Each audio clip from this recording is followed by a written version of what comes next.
آپ اور ہم بہتر اور صحیح طریقے سے جانتے ہیں کہ یہ ماہ مبارک جہاں دوسری قربانیاں اور فضائل وغیرہ کے تعلق سے مشہور و معروف ہے، سب سے زیادہ شہدائے کربلا کی یاد میں منانے والا مہینہ ہے۔ اور سنیں، یہ ایک مہینہ کیا اور ایک سال کیا، ایک لمحہ کیا، ایک زندگی کیا، ان کے احسانات تو ہمارے اوپر اتنے ہیں کہ پوری زندگی بھی اگر ان کا ذکر کریں تب بھی مکمل نہیں۔ کوشش کریں کہ یہ جو وقت مل رہا ہے ہم ان کی یاد میں گزاریں، کیونکہ زندگی صرف وہی ہے جو ان کے ذکر میں بھی، مطلب فضول زندگی تو ہم اور آپ ہر وقت جیتے ہیں۔ جان محترم، آپ اس سے پہلے بھی میں نے کربلا کے حوالے سے آپ کو کچھ باتیں بتائیں، اور ابھی بھی میں اسی کے حوالے سے آپ کے سامنے چند باتیں رکھوں گا۔ اللہ تعالیٰ ہمیں ان کے مقاصد کو سمجھنے کی توفیق عطا فرمائے۔ سب سے مین چیز یہ دیکھیں کہ یہ ابھی ہم نے آپ نے مل کر کلمہ پاک کا گڑھ کیا، لا الہ الا اللہ محمد رسول اللہ صلی اللہ علیہ وسلم۔ یہ کلمہ مبارک بظاہر ہماری اور آپ کی زبان پر جاری ہو گئی۔ ہم میں اور دوسروں میں فرق یہ ہے کہ ہم بائی چانس مسلمان ہیں، بائی برتھ مسلمان ہیں، یا ہم پیدائشی طور پر ہم نے اپنے باپ اور داداؤں کو اس کلمے کا ورد کرتے دیکھا۔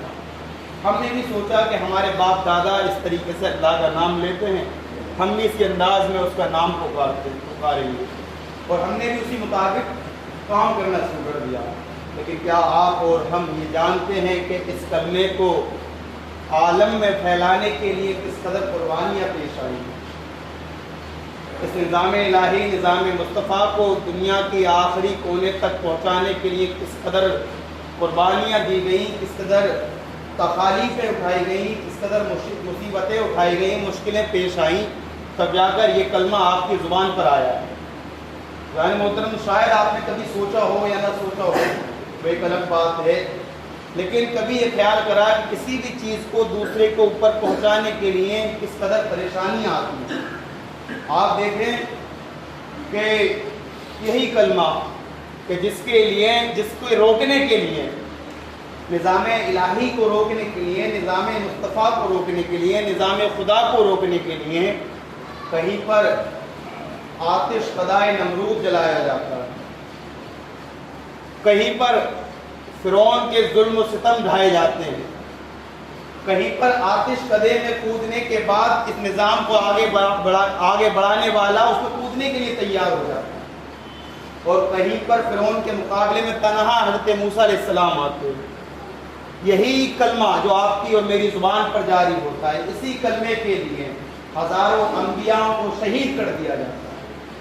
یہی کلمہ جس کے لیے ہزاروں انبیاء کے ساتھیوں نے، ان کے صحابہ نے، ان کے ساتھیوں نے نہ جانے کتنی تکلیفیں اٹھائی۔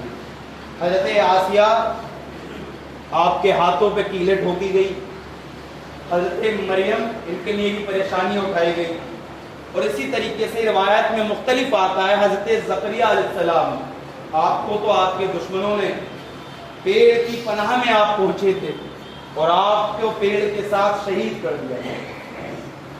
آپ دیکھیں کہ انبیاء کرام کی زندگی میں لگاتار مسلسل پریشانیاں آئیں، ان کے مخالف پیدا ہوئے، صرف اس لیے کہ کلمہ آپ کی زبان پر نہیں پہنچتا ہے۔ ہم اور آپ بڑے آسانی سے پڑھ دیتے ہیں لا الہ الا اللہ محمد رسول اللہ، لیکن اس کے پڑھنے کے پیچھے، اس کو آپ تک پہنچانے کے لیے کس قدر قربانیاں پیش کری گئی ہیں۔ آپ دیکھیں کہ یہی جناب محمد مصطفیٰ صلی اللہ علیہ وسلم، پوری کائنات میں ہمارا اور آپ کا عقیدہ اور دنیا نے یہ مانا کہ دنیا میں سب سے افضل بعد از خدا اگر کسی کی ذات ہے تو وہ میرے نبی کی ذات ہے، لیکن طائف کے میدان میں پتھر آپ کے جسم مبارک پر مارے جا رہے ہیں، تو اس لیے کہ یہ کلمہ آپ کی اور میری زبان پر جاری ہو، آپ کے اوپر پریشانیاں دی جا رہی ہیں، آپ کو بائیکاٹ کرا جا رہا ہے، الگ کرا جا رہا ہے اپنے معاشرے سے، اپنے محلے سے، اپنے خاندان سے، صرف اس لیے کہ محمد رک جائیں صلی اللہ علیہ وسلم۔ آپ صرف رسول اللہ کی پریشانیاں نہیں، ابو بکر کی پریشانیوں کو بھی یاد کریں۔ حضرت ابو بکر کو جو پریشانیاں پیش آئیں جب آپ حضور کے لیے جاتے ہیں، تو وہی کفار قریش آپ کو زمین پر گراتے ہیں اور آپ کے چہرے پر اس قدر شدید وار کرتے ہیں، اس قدر چانٹے وغیرہ آپ کے چہرے مبارک پر مارتے ہیں کہ کئی دن تک آپ کا چہرہ سوکھتا ہے۔ اور یہ تو حضرت ابوبکر کی پریشانی، بلال کے سینے پر پتھر رکھے گئے ہیں تو اس لیے کہ آپ کی اور میری زبان پر یہ کلمہ جاری نہ ہو۔ حضرت خبیب بن عدی کو سولی پر لٹکایا گیا ہے تو اس لیے کہ آپ کی اور میری زبان پر یہ کلمہ جاری نہ ہو۔ حضرت زید کے لیے جو پریشانیاں پیش آئی ہیں وہ اس لیے کہ آپ کی اور میری زبان پر یہ کلمہ جاری نہ ہو۔ حضرت عثمان شہید ہوئے ہیں، حضرت عمر شہید ہوئے ہیں، حضرت علی شہید ہوئے ہیں، یہ تمام لوگ شہید ہوئے ہیں، کہیں نہ کہیں یا تو ظاہری طور پر یا باطنی طور پر کہیں پر مسلمان بک گئے ہیں، تب جا کر ان کو شہید مسلمانوں کے ہاتھوں کرا گیا ہے، لیکن مقصد صرف ہے کہ آپ کی اور میری زبان پر یہ کلمہ جاری نہ ہو۔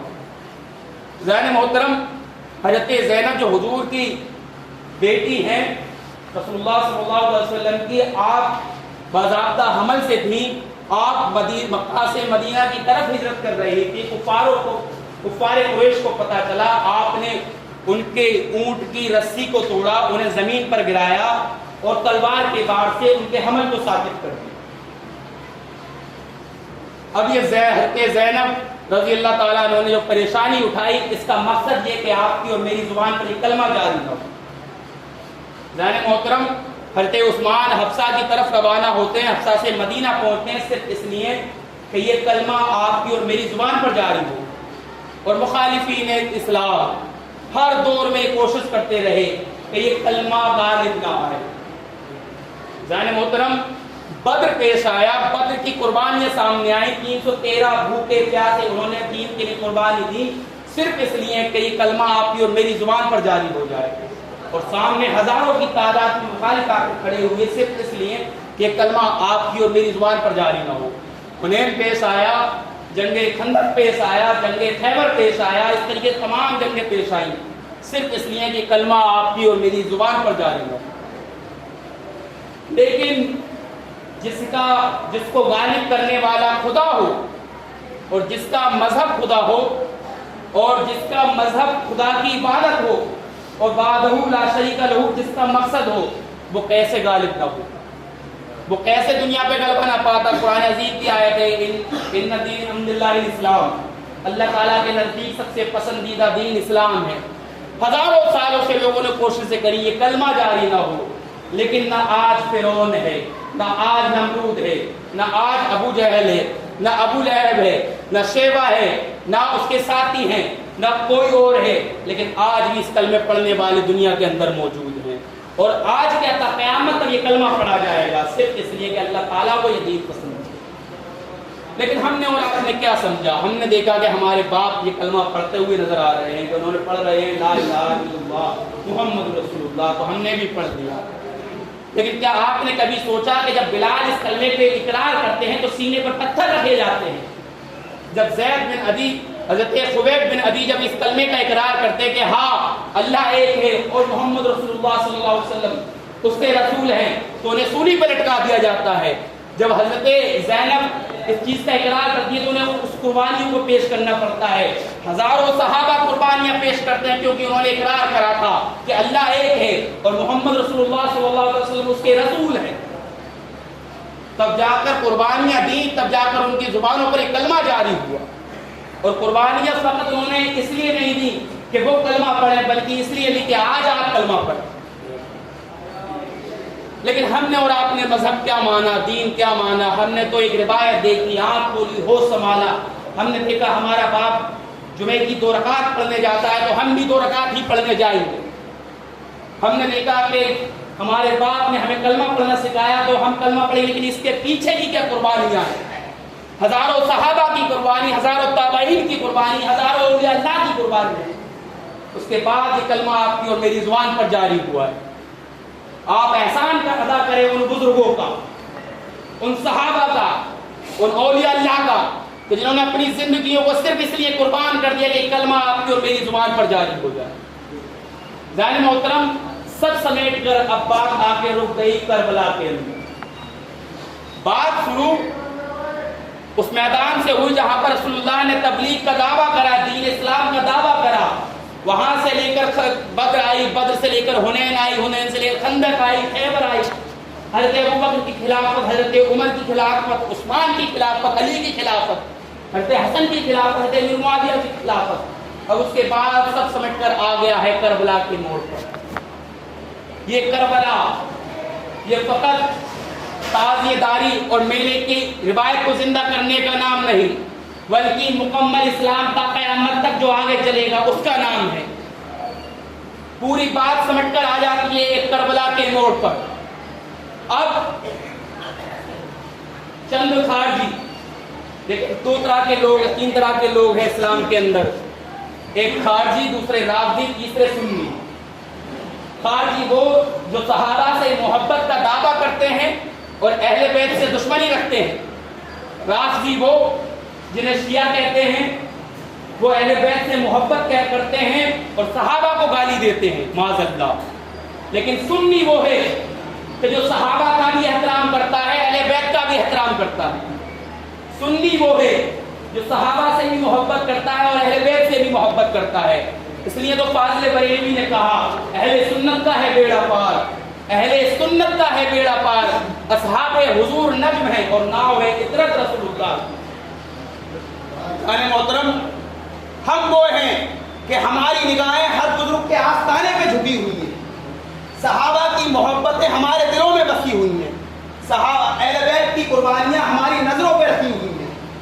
ہم وہ نہیں جو صحابہ کی محبت کا دعویٰ کریں اور اہل بیت سے دشمنی رکھیں، ہم وہ نہیں جو اہل بیت سے محبت کا دعویٰ کریں صحابہ سے دشمنی رکھیں۔ اور آپ دیکھیں آج کے وقت میں یہی خارجی وغیرہ امام حسین کے لیے باغی کہتے نظر آتے ہیں۔ آپ کہیں گے مولانا کیا کہہ رہے ہیں، مسجد کے منبر پہ کھڑے ہیں اور ایسی بات کر رہے ہیں کہ کوئی شخص امام حسین کے لیے معاذ اللہ باغی کیسے کہہ سکتا ہے؟ تو سنیں، آج جو آپ کو شوق چڑھا ہے انگلش کا لیکچر سننے کا، کہ جو جتنی انگلش میں اسلام بتا دے سب سے بڑا اللہ والا وہی ہے۔ آپ نے نام سنا ہوگا ذاکر نائک کا، معاذ اللہ کہنا نہ چاہیے، ممبر رسول ہے، لیکن اس شخص کے خود جملے ہیں، اگر کسی کی سمجھ میں نہ آئے تو میرے پاس آ جائے، میں دکھاؤں گا اسے۔ اس شخص نے خود کہا کہ امام حسین کو معاذ اللہ قتل ہونا تھا کیونکہ وہ باغی تھے۔ یہ وہ خارجی بول رہا ہے کہ جس کے دل میں اہل بیت کی دشمنی پل رہی ہے، اور آج آپ اس شوق میں ہیں کہ وہ انگلش میں لیکچر دیتا ہے۔ ارے انگلش کی آڑ میں وہ آپ کے لیے زہر پلا رہا ہے۔ اور آپ دیکھیں آپ بہت اسٹیٹس پہ لگاتے ہیں، نوجوان بڑا اسٹیٹس لگاتے ہیں، وہ کون ہے؟ طارق جمیل۔ اور شاید ایک آدھ بار میں نے اور بیان دیا تھا تو کوئی شخص ناراض ہوئے تھے اس بات پر کہ ارے وہ تو بڑے مولانا ہیں، دنیا میں ان کا بڑا نام ہے، یہ کیسے ان کی برائی کر سکتے ہیں؟ لیکن حقیقت یہ ہے اگر نہ دیکھ سکو تو ہمارے پاس آؤ، ہم دکھائیں گے تمہیں۔ یہی طارق جمیل نے کہا کہ معاذ اللہ حسین پاگل تھا، معاذ اللہ، صدمہ اللہ کی پناہ، کہ حسین پاگل تھا جو کربلا میں گیا، اسے تو یزید کے ہاتھ میں ہاتھ دینا چاہیے تھا کیونکہ یزید اس وقت بادشاہ تھا۔ آپ یہ خارجیوں کا دماغ وہ دماغ نہیں جو اہل سنت کے پاس ہے۔ اہل سنت نے مانا کہ دیکھیں تنہا اگر امام عالی مقام کا ہاتھ ان کا ہاتھ ہوتا تب بھی وہ کسی صورت میں یزید کے ہاتھ میں نہیں دیتے۔ یزید کون؟ حضور نے فرمایا کہ قوم دنیا میں مذہب میں رہنے والے لوگ اپنے بادشاہ کے دین پر ہوتے ہیں، جیسا ان کا بادشاہ ہوگا ویسے ہی لوگ ہوں گے۔ اگر تخت پہ بیٹھنے والا نمازی ہوگا تو اس کی رعایا نمازی ہوگی، اگر تخت پہ بیٹھنے والا راتوں میں عبادت کرنے والا ہوگا تو اس کی رعایا، اس کی عوام اور اس کے نیچے رہنے والی عوام وہ سب کی سب عبادت گزار ہوگی۔ اور تخت پہ بیٹھنے والا اگر شرابی ہوگا تو عوام شرابی ہوگی، تخت پہ بیٹھنے والا بے نمازی ہوگا تو عوام بے نمازی ہوگی۔ تو یہ یزید کون تھا؟ یہ بے نمازی تھا، یہ شرابی تھا، یہ زانی تھا، یہ اس کے اندر یہ تمام ہے پایا۔ تو حضور نے کہا میری سنت کو سب سے پہلے تبدیل کرے گا اس کا نام یزید۔ میرے عزیز امام حسین کس طریقے سے ہاتھ دے دیتے کہ تنہا امام علی مقام کا وہ ہاتھ صرف امام حسین کا ہاتھ نہیں تھا، وہ ہاتھ رسول اللہ صلی اللہ علیہ وسلم کی تبلیغ کا ذمہ دار تھا، نمائندہ تھا، وہ ہاتھ ابو بکر کی صداقت کا نمائندہ تھا، وہ ہاتھ عمر کی عدالت کا نمائندہ تھا،